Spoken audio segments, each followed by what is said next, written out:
week, a big week for college football season. Shit, we got Bama going into Ole Miss after losing two in a row. We got FSU going to Papa John's Stadium, Louisville, to stop Michael Vick 2.0, as some people are calling him. And we got Notre Dame, James team, Michigan State, and we got Ohio State traveling down to the big game. I think big game ball Stoops. I guess the first game we're gonna talk about is FSU going to Louisville.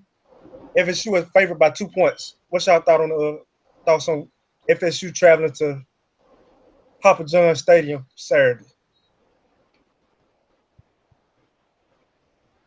Yeah, I mean, I think they're probably one of the most top 2 or 3 talented teams in the country, and I know Derwin James is out for 5 to 7 weeks, but it's going to take the absolute most perfect game for Louisville to beat those guys. I don't see them doing it. I think they'll be close in the beginning, but in the end, FSU prevails in the second half like they did against Ole Miss last week. First of all, good evening, fellas.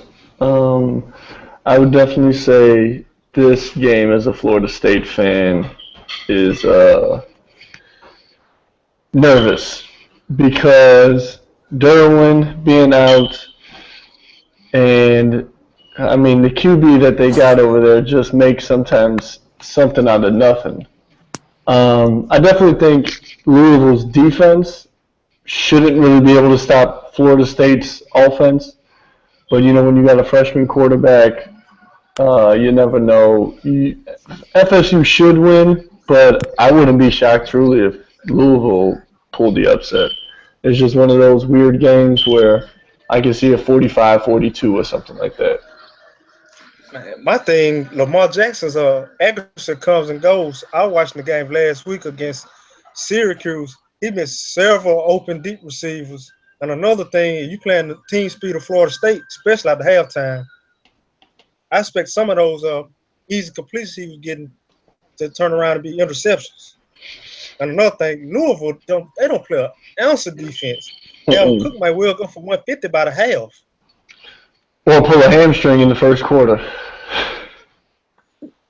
String and then go for an 80-yard run after that, like he did against the U last year.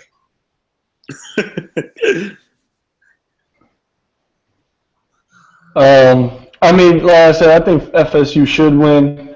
I definitely don't like the 12, the noon start or the 1 p.m., wherever it is, start, the early start. I thought if it'd be like 3, 4-ish, probably more Florida State, definitely. But like them early and them late games, I always feel like you can be in for anything. But Florida State should win. It's not one of those I told you they bums type thing. It's Louisville is just, I think, for them to win, they still have to play a great game. But if they win, it's going to be high scoring, unless FSU just turn the ball over crazy. Which ain't happening against that defense. But to piggyback on your noon start time with college kids, man, we all know most of them don't wake up to around 1 o'clock or 2 o'clock. So their body clocks are all off and everything. Mm-hmm. You just can't trust. Yeah. You just can't trust 19 to 20-year-olds at that time of day. Yeah, that's true. Also, at the same time, it's going to take a near perfect game for Louisville to pull off what I think is going to be. Me personally, I think it's going to be impossible because you saw last week. I mean, FSU came out slow out the gate against Ole Miss, and Chad Kelly was burning them up, and he looked like his uncle's ghost came down on him, and then all of a sudden in the second half, he remembered who he was. Yeah, I just think now it's almost like college football. I mean, college basketball. I just feel like the dominant dominant teams lose a little bit easier or whatever to lesser teams. All it takes is someone getting hot, anything like that. And I mean, I just don't think it's a rollover. Like, I would put it this way: if Florida State was playing like who Virginia or some low team in the ACC, I'd feel, or a middle class team in the ACC, I feel like they'd roll over them a little bit easier. But since it's Louisville, and I mean, this quarterback Jackson is just electric. Whether he's good or not, he just makes shit happen. Yeah, that's Good true. and bad. They're gonna have the crowd behind them. They're gonna have their fans and everything, and I mean, it'll be good. I'm not saying it's gonna be like a blowout. I just think FSU in the end, in like the Yeah. final 15, 20 minutes, they're gonna put the game away, and that'll be all she wrote. Speaking of electric quarterbacks pulling off upsets, my name Chad Kelly, underdog, hosting Alabama team that he beat last year. So what you think about the game Saturday, Alabama going to Ole Miss? That'll be a hard game for Alabama because seeing how these games go, Ole Miss completely turns up like no other because I don't know. It just seems like they're not afraid of Alabama at all. They seem to get it that this is their game, where they can show up. It's like basically this is how I equate it. The way Ole Miss shows up and plays Alabama is the way Jeff Fisher's Rams teams show up against the most elite NFL teams out there. I don't understand how it works, but this is going to be one of those games where they're going to do everything in their power to pull this upset off, and it's going to be really irritating. I'm not saying they will, but it's going to be really damn close. What's the line on this game? You know? Anybody know the line? I would, either way, I think Ole Miss beating Alabama 2 years in a row is going to come back and bite them in the fucking ass. I think Alabama gonna whoop some ass. Their defensive line looks like it's, I want to say faster. Like getting to the quarterback, it looked like they had more pass rushers than like a Sean Robinson and them. They were just like, you're not gonna run against us. Like they were like man eaters. I feel like now they're a little bit smaller, but or at least I don't know. They look like they can get after the quarterback a little bit more. And I think when Ole Miss spreads them out, I still think the front four is just going to get to them. And then on offense, I just don't think Ole Miss has the horses to stop Alabama's run game with the offensive line and everything like that. I think Bama wins by at least 2 touchdowns.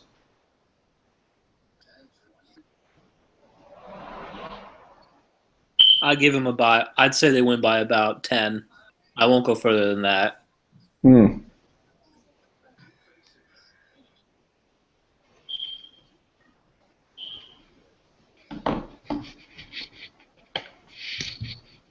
John, you there?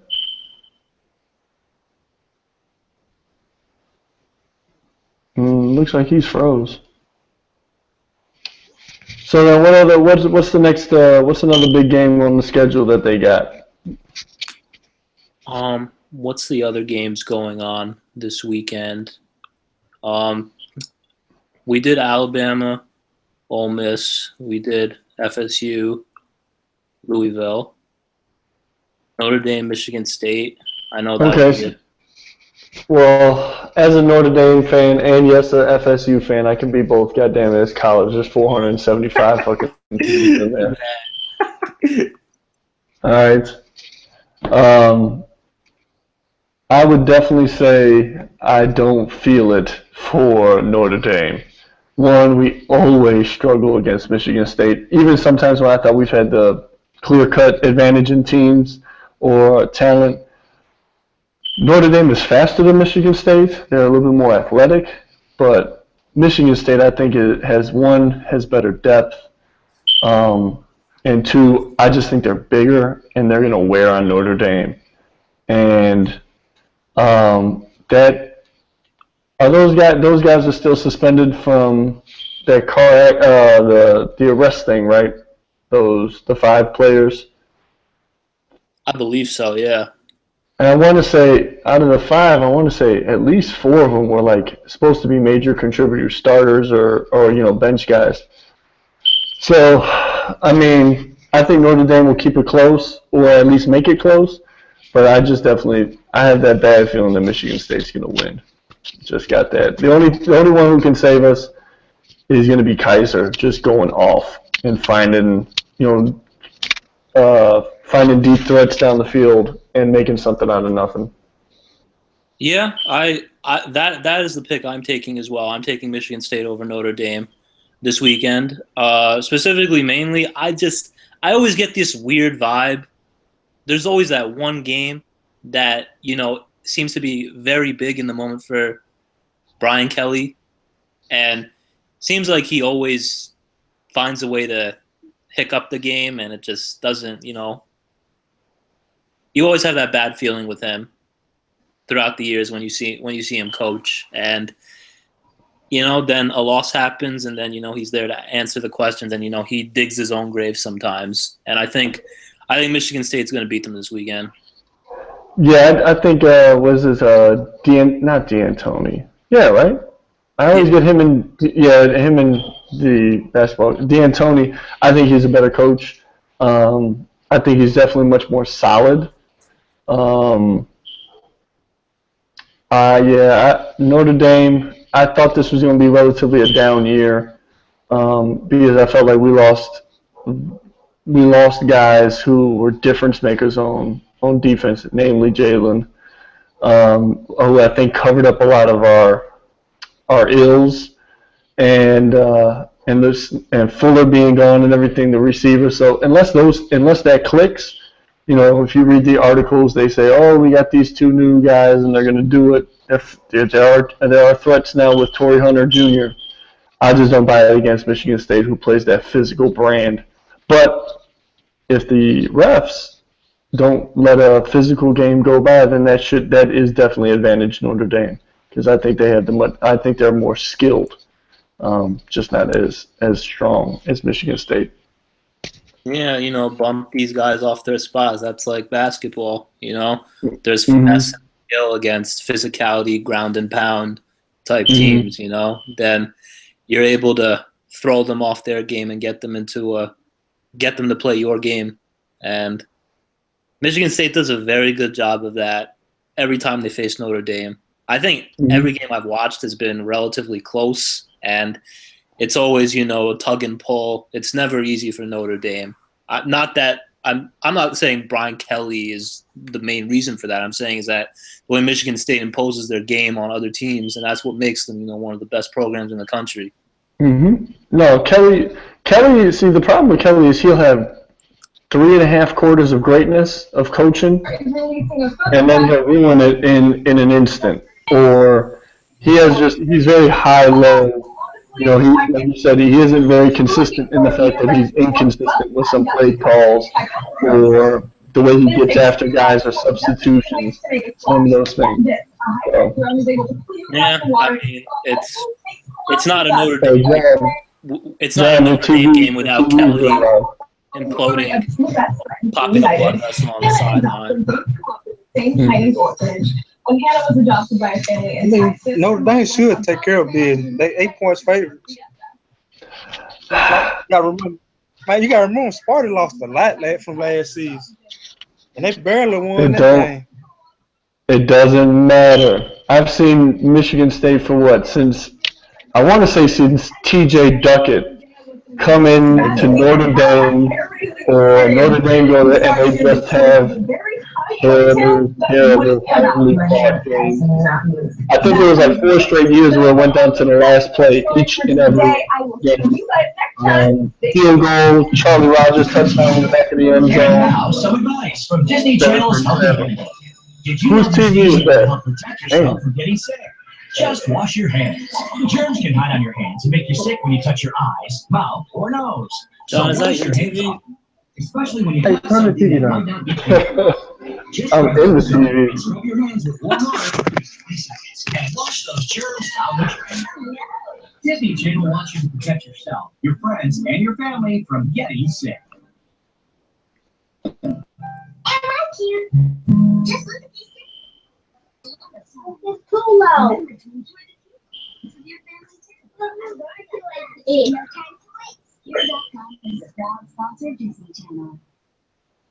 Care of pets is a big responsibility.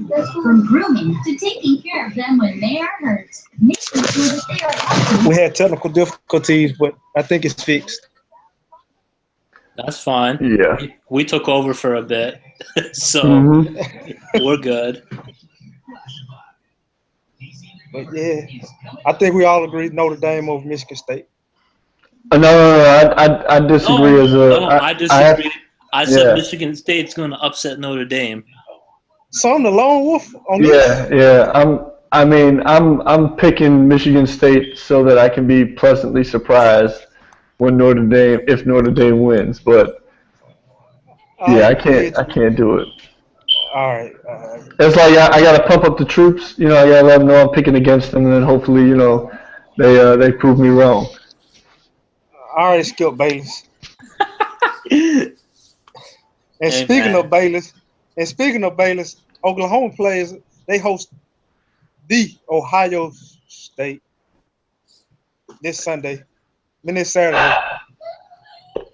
So all on the radio, all on ESPN and everything, everyone's talking about Oklahoma State backed in the corner. They're a wounded dog. However they want to put it. That Oklahoma is just going to come out with this fight and run over, and make sure that they win. I just don't trust Bob Stoops. I don't trust Oklahoma. Even though I don't really like Urban Meyer, he turns out winning every year. Absolutely let us know. I think Ohio State's going to go in there and win. I think JT Barrett is just going to be too much for Oklahoma to handle. I'm just saying. Don't you want to be better? Unless the floor is yours. Yeah, I think it's not so much big game Bob Stoops or anything like that, as much as we could constantly make jokes about that. I just don't think Oklahoma will win. I think simply this is just speed, athleticism, and talent that will decide this game, and Ohio State is just better to me. They're the second best team in the country to me, I think. Ooh.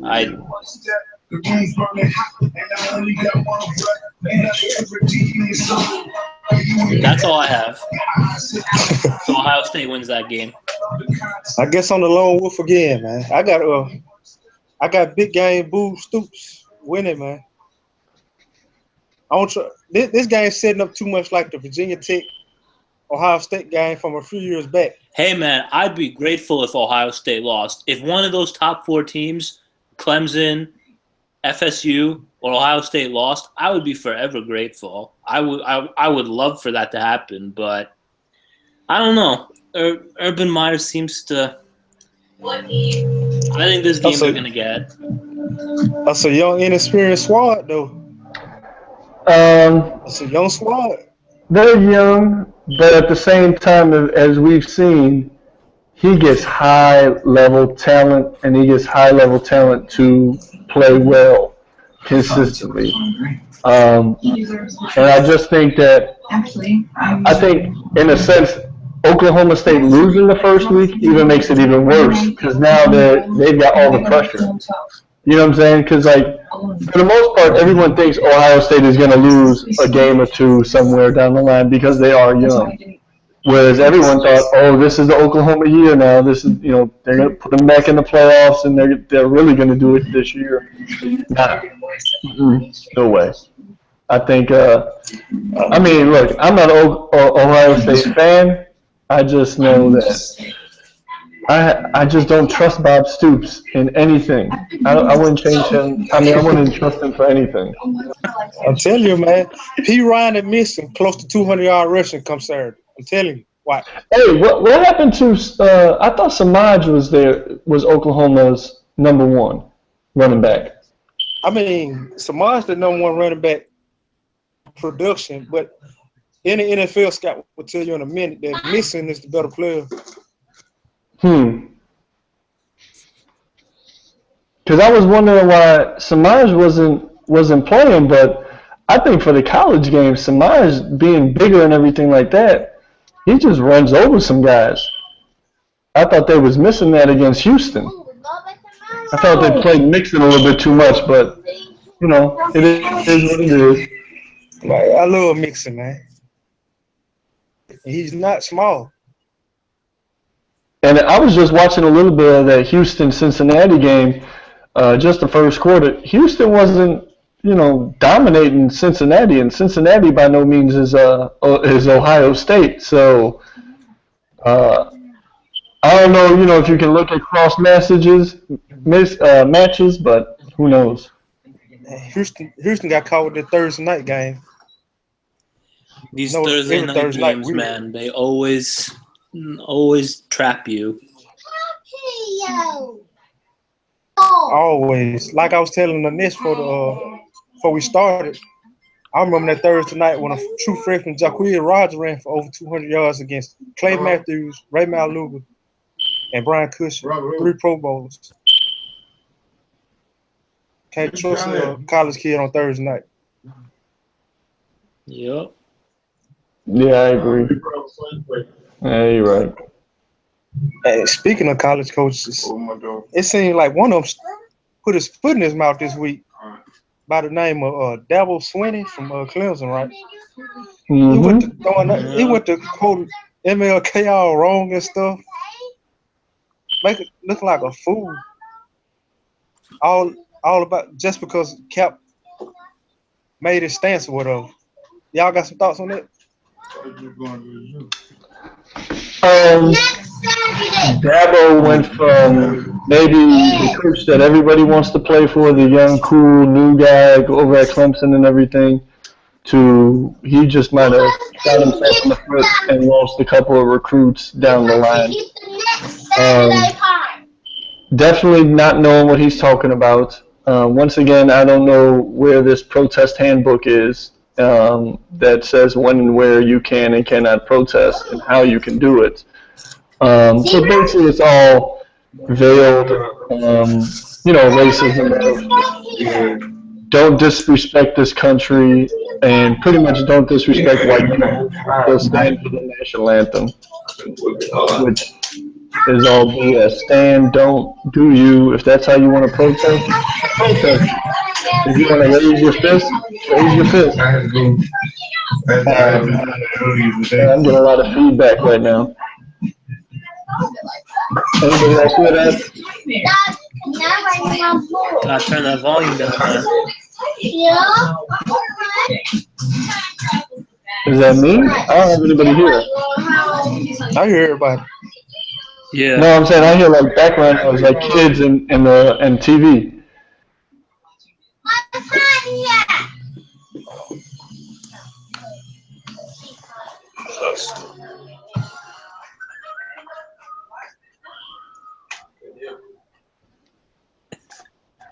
Unless you got something to say? Yeah. I was gonna continue. Basically, go. Basically, this ever since Colin Kaepernick took his stand, it's not just college coaches, it's NFL coaches, NFL players, radio personalities, like every possible person you could think of with some type of stature, famous stature, has put their foot in their mouth, put it just absolutely just they're saying all the wrong things. It's getting so sickening that they're telling on themselves and just absolutely not seeing the point of why this is being done. Now, this was the other fucked up part too, that was worse. I hate cursing on this podcast, but I have to say this, is that September 11th, the amount of stuff that was going on with this kneeling down, sitting down, protesting, everything, and then, everything just unfolding like that. It was just so unbelievable, the amount of, sickening, we're supposed to be like Americans and stuff, and it's just people being so vile and cruel and stuff. It's so bad for everything. And Dabo, on the other hand, people forget that Dabo is not the first college coach. We had Jim Harbaugh do this not too long ago, and he coached Colin Kaepernick to the Super Bowl. And now you have Dabo doing this, and now we don't know exactly, like, see, the one thing that I would like to know is, what do his players think? What do, like, some of his former players think of, like, what he's saying? What are their opinions about what he has to say? I don't agree with him at all. I think that the bigger message of why Colin is protesting is being missed sorely for the past month or so, and it's getting, to a point where these people just have to say no comment, etc., and just kind of move on and just say we're focusing on the game or something. Because I feel that if people really do give their opinion now, it's going to be constant week after week, and it's just pointing. It's just bad, I think I actually don't mind for the people standing up and professing their stupidity loud to the world. I'm kind of cool with that. Um, I think Harbaugh went more the coach speak route of the way. He was like, I don't like it, time and a place, whatever. Dabo went like, he was like, hey, there's Martin Luther King, and look how far you guys have come, and it ain't that bad because it used to be worse, and like if you don't like it, if you don't like America, you can move out, or you can go somewhere else. Like, it was Oh like, yeah, and I mean, and not even we're gonna play this game now. and I mean, we could like discuss this fully, because Dabo's not the only coach. I mean, even in the South, Jerry Jones, on the other hand, he was like, oh well, I'm glad my players didn't protest and everything, and I'm just like, well, here you go. Now you're gonna put yourself in the headlines more than the fact that your team is mediocre. You're just Well, saying, he's happy that they didn't sit. He's happy that he didn't do that, so he makes sure that the military knows that they can invest in the Cowboys with that money that they give in the NFL. yeah. I mean, You don't want to mess up that check. What's so funny to me about Dabo using all those snippets of MLK is because Martin Luther King's letter from Birmingham jail, he spoke about the white moderate being worse than the KKK because they always talking about the place and the time, the proper way to protest and things like that. That's always an obstacle with them. Instead of just being flat out racist with it or whatever, they're always diverting from the problem. So that's a different time. You didn't have to do it this time, but like, when is the time to protest? And another thing about Dabo, hey, majority of his skill players, the Watkins and other guys he's gotten, those guys are from Florida, black ass South Florida, Central Florida, and stuff like that. Gonna catch it, especially with Mark Richt in Miami. Then Florida, they go always overpay that area. Then you got Florida State in that area recruiting too. He may have signed this death certificate recruiting down there. But you know what? As we've known, winning cures all. Clemson goes undefeated again or finishes better than those teams. Some players, they don't care whatever he think because they don't care themselves. Some of them 18, they like Lil Wayne. Racism is over. People are just tripping on it. You know what I'm saying? So they're like, whatever. I'm just trying to get to the NFL, get a check. Dabo does what Dabo do. And also, he's going to apologize and backtrack and say, that's not really what I meant, whatever. But I definitely think that I was, put it this way, I don't know who I was more, I knew both of them, like Trent Dilfer's comments. What does he mean, like, when you're the backup quarterback, you're just supposed to shut up? So if a starting quarterback said it, it'd be cool or no? No, Trent was trying to hide his code talk. Exactly. He wasn't good at it. yeah. Exactly. And that's where I'm getting at, is that all these people with a platform, who are famous and have money, and their opinion will, likely be heard by the world and everything. They're just it's so amazing that they're clueless, irresponsible with, the facts on hand. They're just not grasping the full story and the concept and the purpose of why Colin Kaepernick decided to protest. And it's just very alarming that, we're in a period that, there's a lot of injustice stuff going on. We're all very aware, and it's it's like they haven't they're not awake, and they've been missing out, on the most recent tragic events going on. It's like they're just there to get money and, like you said, win games, win football games. It's it's a wild world. I mean, if you saw his doubling down when he said that when he was the backup quarterback at Seattle, him and his wife went to this seminar about child slavery and how he wanted to help, but that wasn't the time or place, and he could have used. So pretty much, you're saying that you're a piece of shit because you care more about your job than child slavery and all these other things. Like, hey, you're a football player. Football is more important than racial injustice. In what book?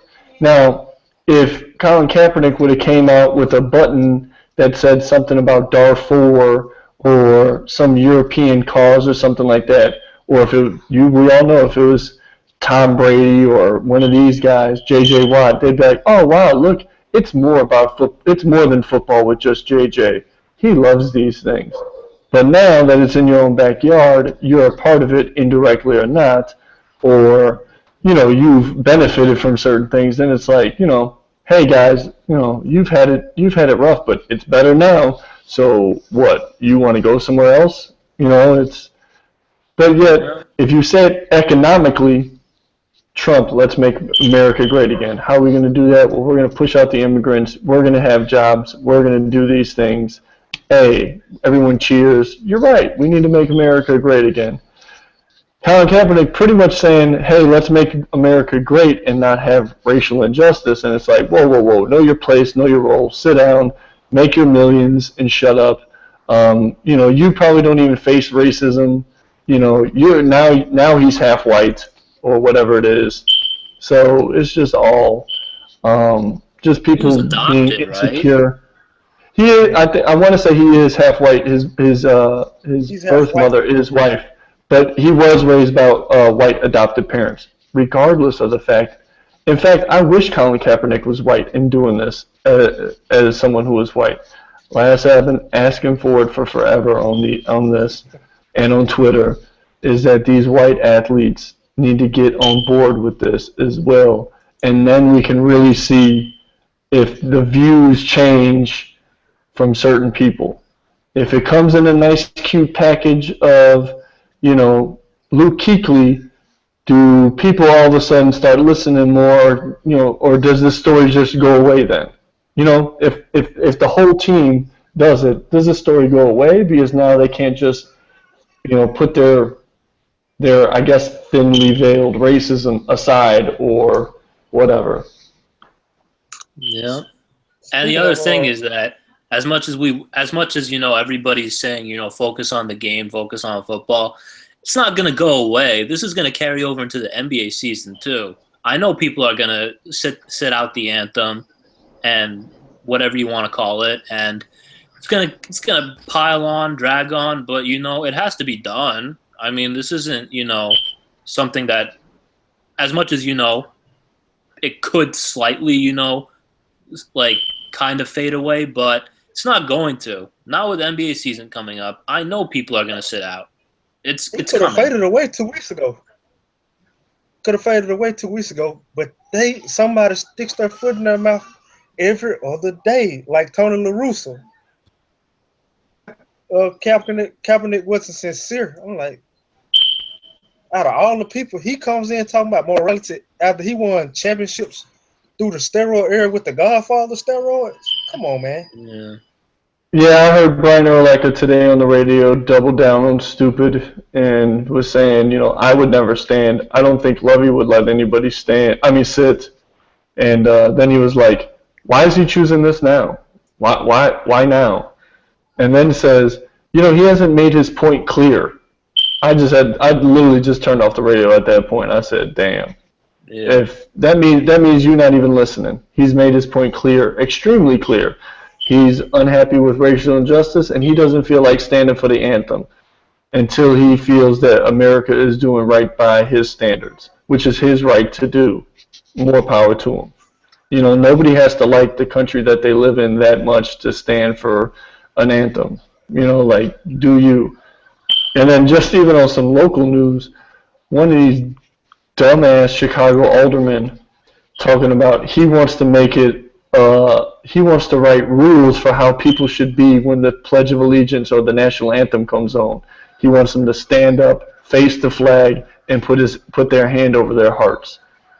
Who in the fuck do these people think they are to dictate what people should or should not do during this anthem? This shit is gone. It's not just sports anymore. Colin did his job because it's everywhere. It's in now city halls about this, and people are just making up random shit. I hate communism, but they act like communists. Mm-hmm. That's what's so funny Mhm. about all this. We want to dictate what religion. We want to dictate we want to dictate your level of patriotism. Kind of sounds like Cuba or the old USSR, but hey, communism sucks. I was saying the other day, it's the same people who want government out of their lives. They want people to just leave them alone. Or it's also the people who think that people should have the freedom of expression, that no one should be spoken bad about and be, it's not, you're not, what is it, use all these correct terms of, was it, cis height, male, something, whatever. It's those people, and then they'll go to like, well, everyone needs to stand for the anthem, though, because that's about the military or the nation or my grandma's apple pie or some shit. In before 2009, before that getting this patriotism, players used to be in the back or doing whatever during the national anthem. This is a new phenomenon for this decade alone. Mm-hmm. Yeah. They somehow managed to merge military and NFL all because of patriotism. That's very true. And also, I mean, sticking with La Russa, like you said, he's won championships with the Cardinals, the A's. I think he did. I know he was there. He won one. He won one. They lost the other two World Series. Lost to the Reds. I don't know about the other two. 88, they played the Giants. I know that. No, but speaking on La Russa, see, the thing when he spoke, okay, first of all, I totally disagree with everything. I think it was obviously crazy. It was he's really retarded for what he said. But this is the other thing I don't like. This is the one thing I wish would stop. Like, I'll disagree and completely, bash the person who said what they had to say. But bringing up the past history of DUI and domestic violence and all this other stuff, like I think to an extent that's a little too far. Like, come on, we're not the police here. Like, this is this is where we have to. We're not playing detective. We're playing let's discuss the matter at hand, not bring up past history and read receipts and stuff. I don't like going that far, and going to La Russa's DUI, I really don't care because that was a million years ago. I wasn't alive for that. I don't give a fuck, quite frankly. I don't think because you got a DUI or whatever doesn't mean you shouldn't have an opinion. I think that's a little too far. But his opinion, I was very. I mean, I would say I was, shocked, but I'm not because this is Tony for you. I mean, he's one of those hardcore, managers. He's very very, disciplinarian. He said that he wouldn't allow his players to go on the field. They would sit in the dugout. Don't make this organization look bad, etc. I think that's obviously going way too far. I mean, this is only the anthem. They're not doing anything disturbing the peace, to your baseball team, and especially if you win a lot like his teams did. So I thought that was a little stupid. Number two, me personally, all these coaches talking, I would love to hear what their players had to say, especially their black players. And Tony coached a lot of them, especially on Oakland. Ricky Henderson, Dave Stewart, just to name a few, Willie McGee. I was reading a stat earlier, like during LaRusso's time as the Cards manager, he gradually phased out black players. Like his last 5 seasons, he maybe had like one black face and a couple of guys. Like, and then on top of that, he brought Albert Pujols to a damn Glenn Beck rally. Oh. I didn't know all that. I mean, I was just sticking to the point that, I just wanted to hear some of his former players. Like, how do you react to that after he says something like that? Like I said, Dave Stewart, Dave Henderson. I mean, Dave Henderson's dead, but I mean, Ricky Henderson, Willie McGee. You might be surprised because, I mean, look at the Richard Shermans and some of the other black athletes who happen to feel different on the opposite side. Don't get me started on the See All Lives Matter, man. It's really hard to. I definitely agree that sometimes going into people's past to prove that they're not an angel is kind of, to me, stupid and it's kind of just petty. Because sure, I mean, who then gets to act like they're holier than thou? Like, where do we draw the line at who we deem to be someone who can speak on this and yet disagree? So exactly, and that's what I'm saying. Yeah. I'm not saying that I don't agree with his opinion. I'm saying that let him speak his opinion, but not bring up, oh, he got a DUI 30 years ago. Like, okay, I don't give a fuck what happened 30 years ago. Like, well, even still, the DUI has really nothing to do with the situation at hand. Now, I don't know his exact comments, but that's it's my definitely point. And these people that write, they're bringing that up. I'm like, I don't care about that. Like, this does nothing to do with anything like that. It's just the only relationship I can see. The only relationship I can see through it is if, he's saying, look, this is not the time or the place to protest. Well, his protesting isn't going to kill anyone, whereas your drunk driving and your bad decision that you've made could ultimately have led to somebody dying. I get that analogy. I totally get that. And I was saying to my is that why would he care about if his players protested and they'd have to sit in the dugout when literally all his teams did were win? A lot of his teams he coached, they won a shitload of games in the regular season, and he has the championships to prove it. So I don't understand how a player protesting is gonna, do damage to his team, his organization, or anything like that. That's where I fell in line with that, and I said that I disagreed with that. So my whole thing is this, and I think Sarah Spain and a couple others, and I think I tweeted is like, okay, so women beating, okay? Sure, the guy made a mistake. The team will support him in the locker room. That locker room will support, be the insulator, and he's just going to focus on his job and do what he needs to do, unless your name is Ray Rice and you got caught on videotape. But other than that, it's like, the locker room is going to be there. Plaxico shot himself. Well, the NFL locker room will help him and all this other stuff, and he doesn't want to let down his brother. Oh, you protested standing for the national anthem?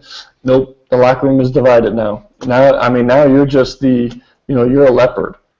It's like, you have leprosy. It's like, what issues bring teams together and which one don't are completely arbitrary, and it's completely stupid.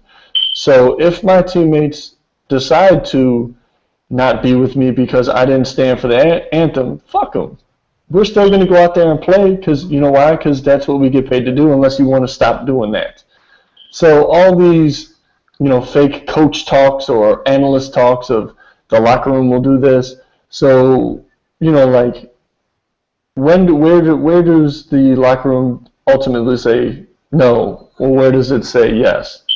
Obviously, it must be race, because you can't rock the locker room if it's about race.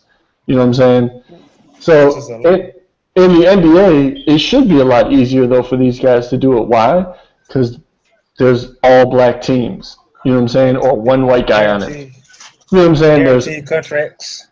There's guaranteed contracts, everything like that. So I can definitely see, and the NBA fans, from what these certain polls and everything say, are more democratic than the NFL, and Yeah. has more black fans than, or the majority of their percentage of their fans are black.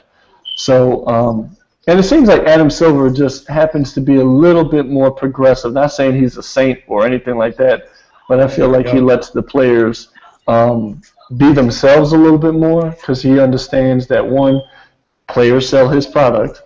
They are all about the stars, and you know he understands the power that they have and what they can bring with social media and everything like that. So, Yeah. And I mean, if you recall our first episode, we said that when Melo and them had the speech at the Oscars, not the Oscars, what the fuck? SB. The ESPYs. Why the fuck did I say Oscars? But we said that, we had hoped that something would continue and develop and hopefully gets done and progresses into something, bigger than rather than just words. And it's going to happen because this anthem stuff that's been going on, it's going to carry over. I'm not guaranteeing it, but I know it will happen. And the first team that does it, etc., it's going to happen throughout the year. And then we're gonna get. Oh man, we're gonna get Charles' opinion, Ernie's opinion, Kenny's opinion. Oh, It's gonna boil over, and we're gonna have article after article, think piece after think piece. It's going to.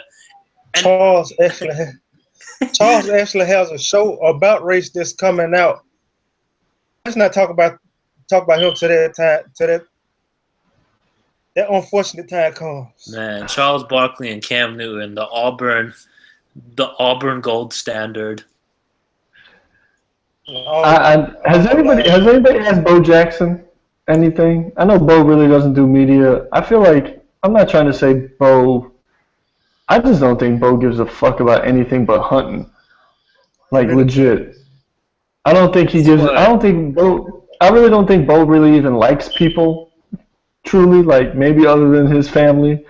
I don't even know if Bo knows what's going on, but I would love to hear Bo just talk shit about Cam and Chuck real quick because they're not gonna say nothing bad about Bo, and they're not gonna run up on Bo neither. So, I mean, I want to. they're too I old want to to hear be Bo. running up on each other. Bo is half dead. No, I'm talking like Cam ain't gonna run up on Bo. No, Bo got a bad hip.